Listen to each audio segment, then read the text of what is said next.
Olha, Larissa, a minha relação com Brasília... Eu olho para você, olho para a O câmera. senhor pode olhar para mim. Para ela?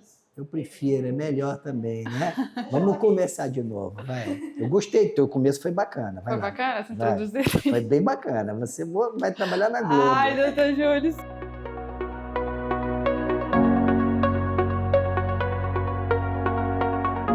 Bom dia, doutor Júlio. Bom dia, Larissa. É um prazer estar entrevistando o senhor. Obrigado por ter aceitado o convite. Convidei o senhor porque essa semana é o aniversário de Brasília, onde Brasília está completando 64 anos. E nós gostaríamos de saber qual é a relação do senhor com a cidade de Brasília. O senhor pode nos contar um pouquinho da sua história? O senhor é daqui? Não, eu nasci no Rio de Janeiro, mas a minha cidade é Brasília. Sim, Eu fui criado em Brasília, amo muito essa cidade, tenho muita gratidão por Brasília. Vivi em Brasília uma infância, eu diria, ideal. Eu vivi em Brasília uma infância ideal. Naquela época não havia criminalidade, né?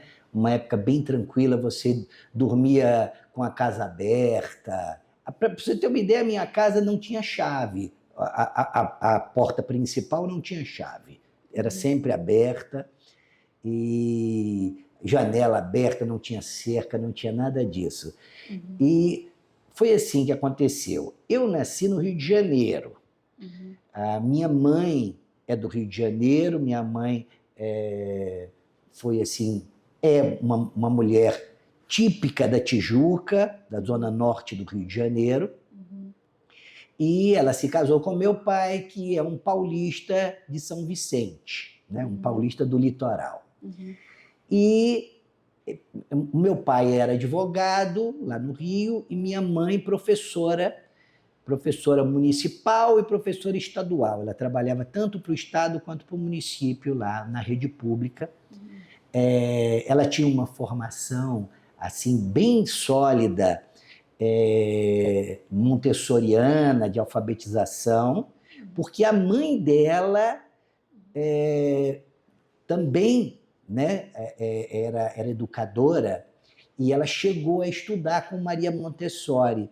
Ela foi à Itália, fizeram lá uma vaquinha familiar e tudo, para poder mandar ela para a Itália. E minha avó aí fundou uma escolinha montessoriana e divulgou essa coisa que era uma novidade, né, na Itália da época, e minha mãe recebeu muito isso, né? Então eu me lembro quando eu era criança que tinha aquelas letrinhas assim que você passava o dedo para ir aprendendo como é que era a grafia das letras e tudo. Mas o que aconteceu? O meu pai tinha uma banca de advocacia já consolidada, em que os clientes queriam que ele atuasse no Tribunal Superior do Trabalho. E o Tribunal Superior do Trabalho, em 1971, foi transferido para Brasília. Então, a minha família se mudou para cá para que o meu pai pudesse ter sequência na vida profissional dele junto a esse tribunal. Eu, na época, faltavam alguns dias, foi março de 71, a nossa mudança, eu nasci em abril, então faltavam uns dias para eu fazer 6 anos de idade. E a gente veio morar aqui na Asa Sul, e era morar num parque, né? Muitas crianças, e todo mundo muito livre, né? Porque, assim, era um lugar que não tinha perigo de carro, não tinha perigo de criminalidade, nada disso. Então, assim, foi uma infância muito feliz. Foi uma infância muito feliz.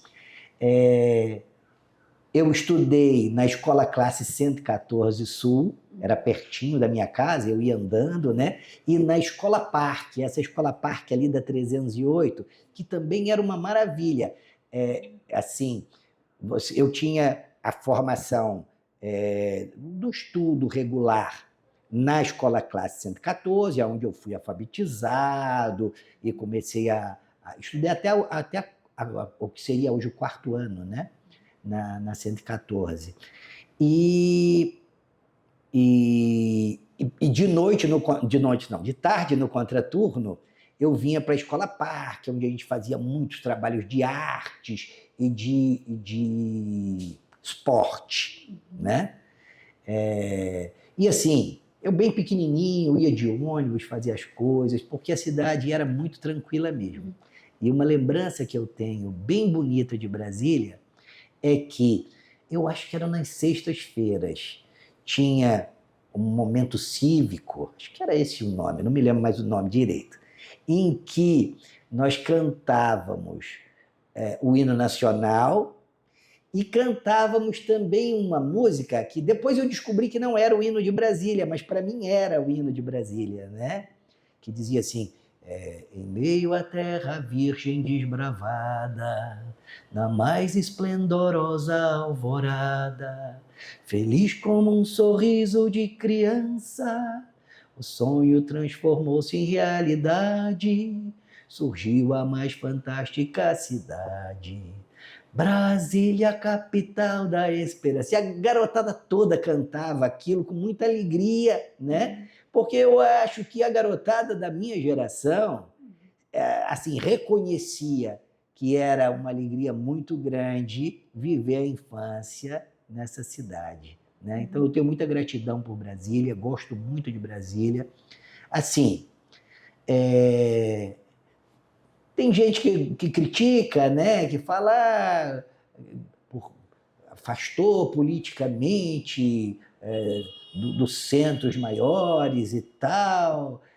Eu até me incomodo um pouco com essas críticas por uma certa lealdade à minha cidade.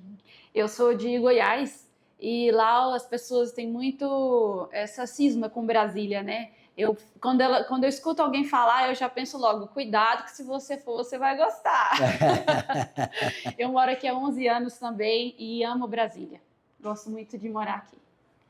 Doutor Júlio, e em relação ao escritório, como foi que o senhor também percebeu que gostaria de fazer direito, que queria seguir caminhos semelhantes ao do seu pai? Como que foi isso, essa decisão? Foi, assim, uma coisa, eu diria, natural. Por que eu digo isso?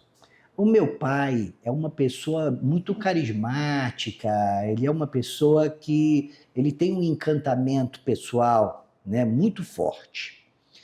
E eu diria que talvez o principal traço dele é, assim, o idealismo, a coisa de querer no mundo deixar uma marca positiva, né? E assim, esse idealismo dele sempre contagiou os filhos. A gente sempre teve muita admiração por ele. E aí o que acontece? Ir trabalhar com ele era uma maneira de estar próximo, né? Então, para mim, foi um pouco natural mesmo. Também eu ouvi a minha vida inteira a história do é a cara do pai, né? É a cara do pai, é a cara do pai. Então eu acho que isso também faz com que você tenha num modelo que é teu pai, né? Uma referência importante. E nunca pensei em outra profissão que não fosse essa. Esse é um lado, né? Outro lado, que aí eu acho que é uma coisa bem minha mesmo, né? Eu percebo, olhando para a minha história, eu percebo que eu sempre reagi internamente de uma maneira muito forte às injustiças. As injustiças sempre me causaram um grande incômodo interno.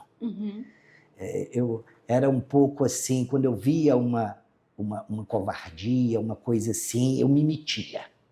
Né? Eu meio que comprava a briga dos outros. Né? E eu acho que isso também é um traço meu que me levou a me sentir à vontade na advocacia, né? E a advocacia que a gente faz, né, é uma advocacia que tem também esse sentido. Claro, é o nosso ganha-pão, é a nossa profissão, é como eu vou buscar meios materiais para a minha família, que é uma família grande, né? Eu tenho 7 filhos, então não tem dúvida que tem esse lado e é normal, é isso mesmo para todo mundo.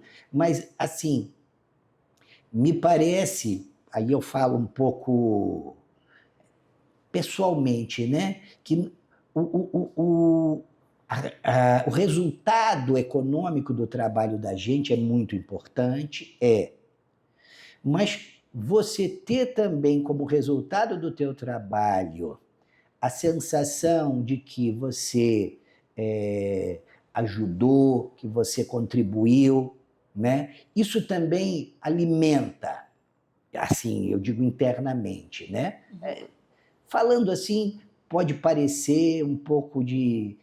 Está querendo falar bonitinho, né? Mas que é verdade, é verdade. Quando, assim, você consegue resolver um problema de uma pessoa, né? E essa pessoa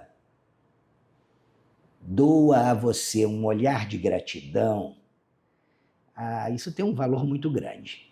Isso tem um valor muito grande para a gente pessoalmente. Eu acho que essa é uma característica do nosso escritório também. O nosso escritório tem essa característica de, assim, buscar realmente ser útil, né? Falando mais um pouco do escritório, né? O nosso escritório, ele tenta sempre cultivar a confiança, sempre manter um relacionamento com o cliente de maneira que o cliente se sinta seguro, né, de ter o seu problema confiado a essas pessoas, né? Isso daqui é uma coisa que a gente é muito cioso em relação a isso. E outra coisa também que parece que para mim é muito forte aqui no escritório é um pouco a lição que a gente aprende no jogo de xadrez. No jogo de xadrez, assim, claro que os competidores que têm aquele reloginho lá não jogam assim, mas a gente que joga só de brincadeira, né? Na hora de você fazer um movimento, você pensa todos os ângulos, né? Então, isso eu acho que é um ponto forte nosso. A coisa de montar sempre uma estratégia e sempre tendo como objetivo real a solução do problema do cliente. A coisa da consequência econômica do trabalho vem como consequência mesmo, né? Mas assim, porque com isso você acaba também cultivando a clientela, né? Na medida em que a pessoa que te procurou, né, se sentiu bem servida, né, e teve o seu problema, né, resolvido, isso faz com que, na medida em que surge um outro problema ou alguém peça uma indicação e tal, ele se lembre, olha, não, aquele pessoal ali, ele se ocupa de encontrar uma solução para aquilo que está angustiando o cliente. Doutor Júnior, muito obrigado pelo tempo do senhor e espero encontrá-lo aqui mais vezes. Claro, de nada, uma alegria a gente estar conversando. Esse assunto é um assunto que eu gosto muito de falar sobre ele, sobre a nossa cidade, né? E falar bem da nossa cidade. Eu acho que é bem como você falou. Quem fala mal de Brasília é porque não conhece direito. Brasília é uma das melhores cidades do mundo para se morar em questão de segurança, de beleza e de trabalho, de oportunidade de trabalho. Muito obrigada mais uma vez. De nada. Depois eu queria, Larissa, fazer um outro vídeo para a gente falar um pouco de como é o ambiente no escritório, de como é o relacionamento entre as pessoas aqui, Será Tá? um prazer, doutor Júlio. Será um prazer. bem. Muito obrigada. De nada.